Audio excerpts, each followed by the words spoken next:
Bismillahirrahmanirrahim.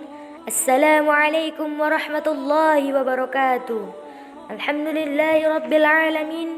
Wassalatu wassalamu ala ashrafil anbiya'i wal mursalin nabiyyina wa habibina Muhammadin wa ala alihi wa sahbihi ajma'in. Subhanaka la ilma lana illa ma 'allamtana innaka antal alimul hakim. Rabbi shrah li sadri wa yassir li amri wahlul 'uqdatam min lisani yafqahu qawli.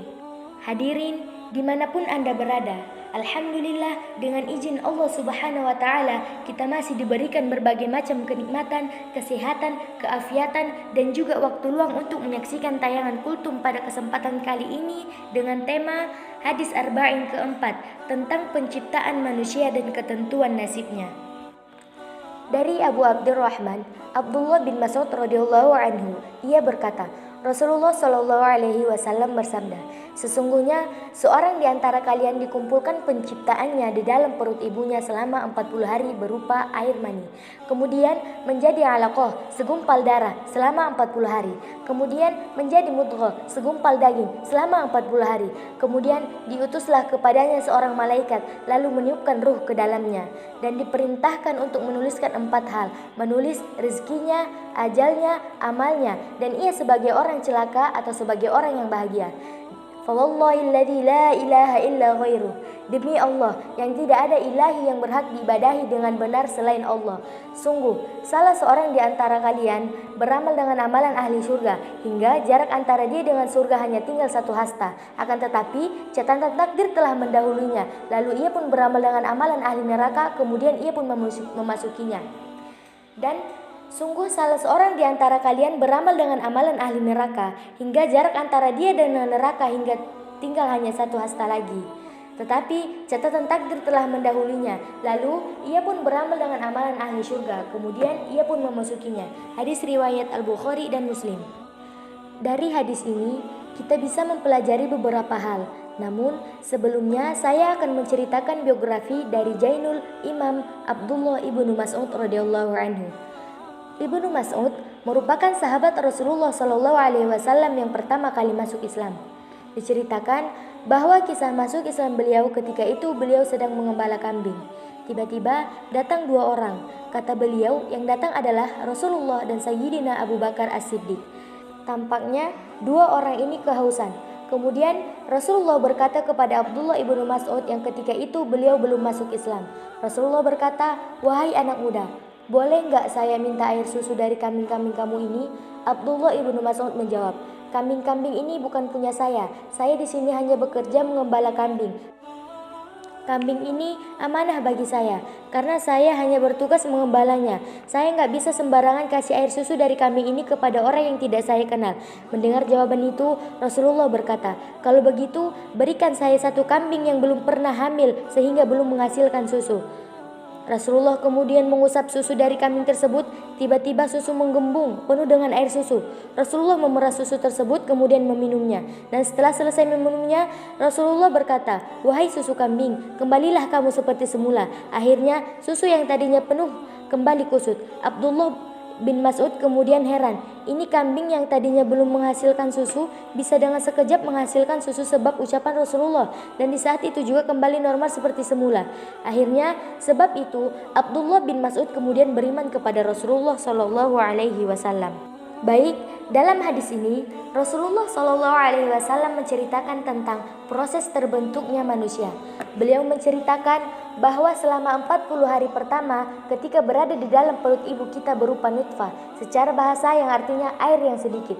Kemudian Rasulullah mengatakan pada 40 hari berikutnya berupa segumpal darah yang menempel di dinding rahim. Kemudian 40 hari berikutnya berubah menjadi daging, dan pada 40 hari berikutnya atau pada usia 4 bulan diutuslah malaikat yang ditugaskan oleh Allah untuk meniupkan ruh.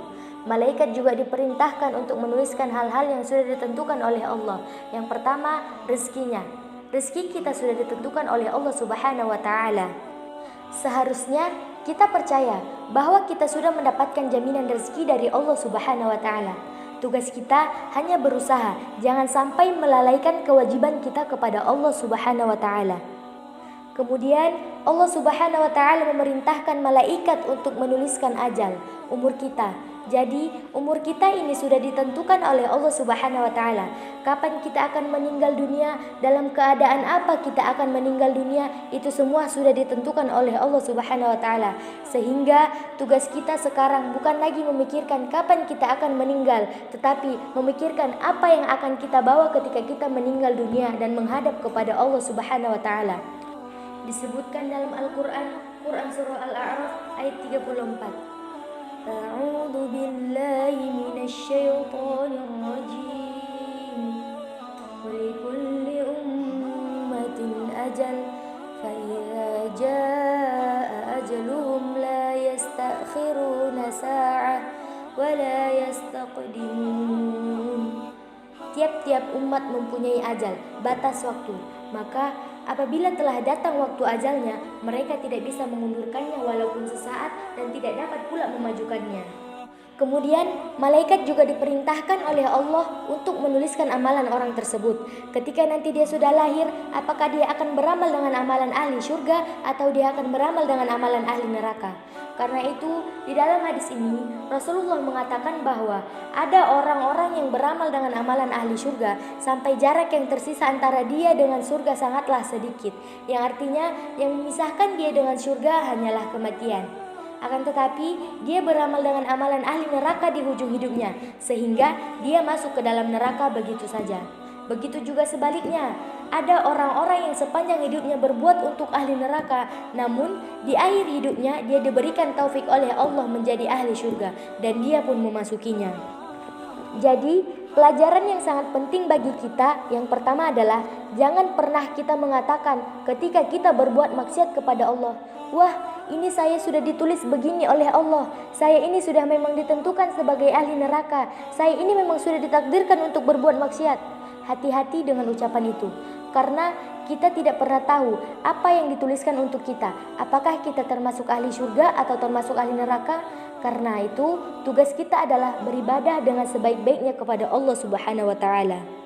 Pelajaran yang kedua adalah kita harus selalu husnuzon dengan orang lain.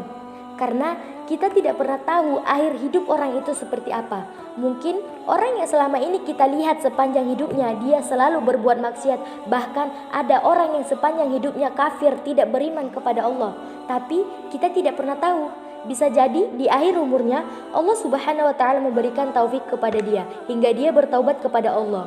Dan begitu pula dengan kita, jangan pernah bangga dengan amalan kita. Bisa jadi amalan yang selama ini kita kerjakan terlihat baik-baik, tapi kita tidak pernah tahu apa yang akan terjadi di akhir umur kita. Apakah keimanan yang selama ini ada dalam diri kita bisa kita bawa sampai kita wafat atau tidak?